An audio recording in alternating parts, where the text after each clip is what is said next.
எனக்கு அது பிடிக்காது, எனக்கு அது இஷ்டமா இருக்காது. காலையில் 5 மணிக்கு எழும்புறது எனக்கு இஷ்டமா இருக்காது. எனக்கு ரெகுலராக ஸ்கூலுக்கு போகிறதுக்கு எனக்கு இன்ட்ரெஸ்டாக இருக்காது. எனக்கு படிக்கல அந்த அதில் இன்ட்ரெஸ்ட் இருக்காது. ஆனால் என்ன பண்ணுவாங்கன்னா சில காரியத்தை அப்படியே திணிப்பாங்க. இல்லை நீ பண்ணி தான் ஆகணும், நீ செய்து தான் ஆகணும், நீ போ அப்படின்னு. சில நேரத்தில் பாவக்காய் குழம்பு வீட்டில் வச்சுருந்தா, உண்மையாகவே பாவக்காய் குழம்பு வந்து யாருக்கு பிடிக்காது அப்படின்னு சொன்னாங்க.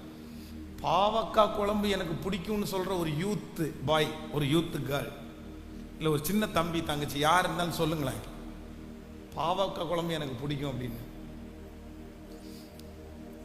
ஸோ சரி, யாராவது ஒரு சிலர், ஒருத்தர் 2 பேர் ஒருவேளை இருக்கலாம். ஆனால் மோஸ்ட்லி என்ன பண்ணாது அப்படின்னா, ஆனால் ஒரு 60 வயசு 50 வயசு தாண்டதுக்கு அப்புறம் பழமுதிரி சோலையில் போய் பெரியவங்க நல்ல பாவக்காய் இருந்தால் அந்த பாவக்காவை வாங்கிட்டு வந்து வெறும் சூப் போட்டு குடிக்கிறவங்க கூட நிறைய பேர் இருக்கிறாங்க.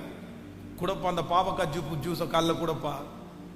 அப்போது சில நேரங்கள்லாம் ஆண்டவருடைய பிள்ளைகளே, நமக்கு வந்து நம்முடைய ஏஜில் வந்து சிலதை வந்து நமக்கு பிடிக்காததை நமக்குள்ள திணிக்கிறது மாதிரி இருக்கும்.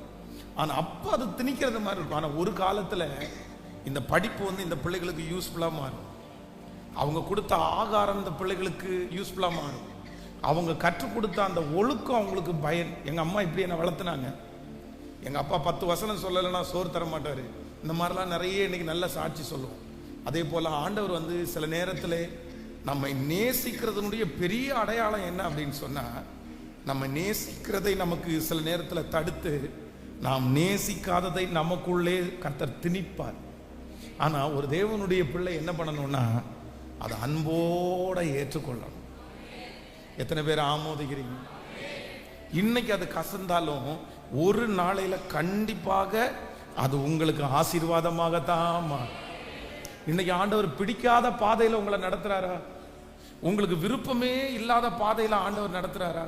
இந்த வழியை நீ போய்த்தான் ஆகணும்னு சொல்லி கழுத்தை பிடிச்சி தள்ளுறது மாதிரி அதுக்குள்ள தள்ளி இருக்கிறாரா? நீங்க கவலைப்படாதீங்க. நீங்க அழுகையின் பள்ளத்தாக்கை உருவ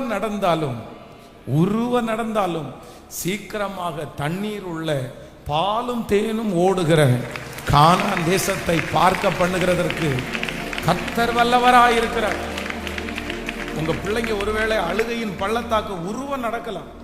ஒருவேளை இன்னைக்கு நீங்க நடக்கிற பாதை வந்து உங்களுக்கு சுத்தமா பிடிக்காத பாதையா இருக்கலாம்.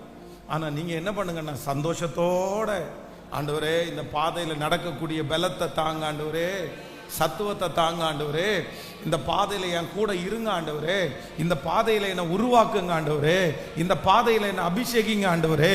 நீங்க அந்த வார்த்தையை மட்டும் சொல்லிட்டே இருங்க. அவர் உங்களை சோதித்த பிறகு நீங்கள் பொன்னாக விளங்குவீர்கள். உங்க பிள்ளையை சோதித்த பிறகு அந்த பிள்ளை பொன்னாக விளங்கக்கூடிய கிருபையை கர்த்தர் தருகிறவர். ஆமென். எத்தனை பேர் ஆமோதிக்கிறீர்கள்? ஹல்லேலூயா. ஒரே ஒரு வாக்குத்தத்த பாடலை எல்லாரும் சேர்ந்து நம்ம பாடி நம்ம ஆராதனைக்குள்ளாய் கடந்து போகிறோம். நமக்கு எல்லாருக்கும் தெரிந்த ஒரு பாடல், நம்பத்தக்கவர் நீர் ஒருவர் தானே, உண்மை உள்ளவர் நீர் ஒருவர் தானே, பொய் சொல்லிட நீர் மனிதன் அல்ல, மனம் மாறிட நீர் மனுப்புத்திரரும் அல்ல, நீர் செய்கிறதை தடுப்பவன் யாருமே இல்லை. நான் நம்புறேன் இந்த பாடலை பாடிக்கொண்டிருக்கும் போது உங்களுக்கு விரோதமாய் மனிதர்கள் தடுக்கிற தடைகளை எல்லாம் கர்த்தர் உடைத்து போடுவாராக. சத்துரு தடுத்திருக்கிற தடைகளை எல்லாம் கர்த்தர் உடைத்து போடுவாராக. தடைகளை உடைக்கிறவர் நமக்கு முன்னே கடந்து போகிறார். எல்லாரும் கரங்களை தட்டி கர்த்தருடைய சமூகத்திலே பாடி கர்த்தரை ஆராதித்து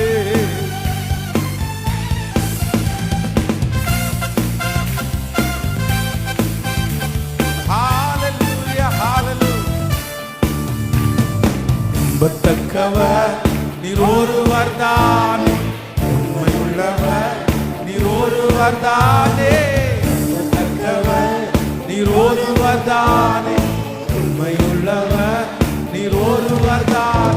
பொய் சொல்லிட மனமா